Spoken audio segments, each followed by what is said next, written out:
از مرگ مشو غافل، این چرخ زمان آخر بیرون کند از جسمت این روح و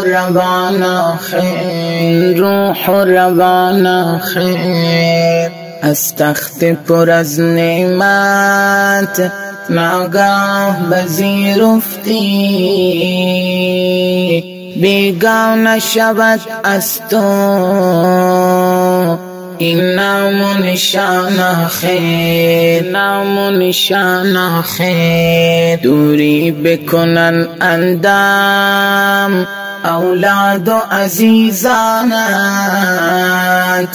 آماده به تو سازن آبی سر و جان آخر، گر باز به تو آرن از بحر کفن کردن تا بر تو بپوشانن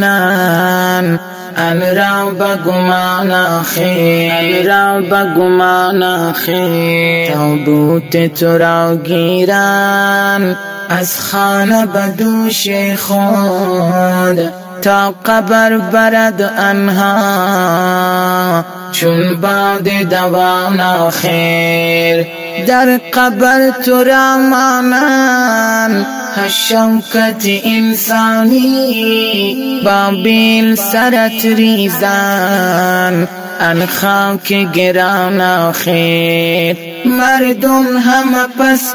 آیان از بام سر قبرت در خانه خود مانی تنها تو بدان آخر، ان لحظه نکیر آید گوید که بگو بر من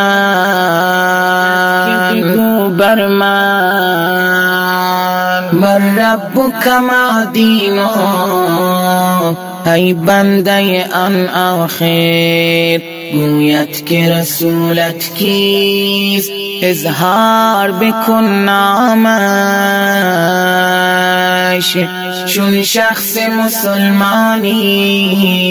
دانی همگان آخر، گویی به جواب او من بنده سبحانم، پیغمبر من احمد آید به زبان آخر، از دین چه می پرسی من شکر مسلمانم،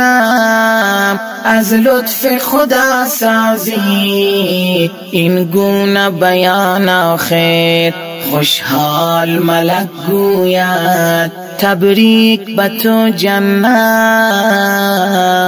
در خواب عروسی شو چون شای جوان آخر، انسان که مشرک است این گونه به او گوید من چیزی نمیدانم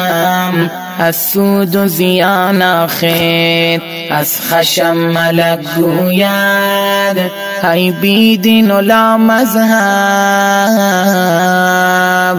زایی به کجا کردی ان عمر گران آخر، انگاه به فغان گوید من غافل از این بودم در خواب نمی کردم این گونه گمان آخر، با قهر ملک گوید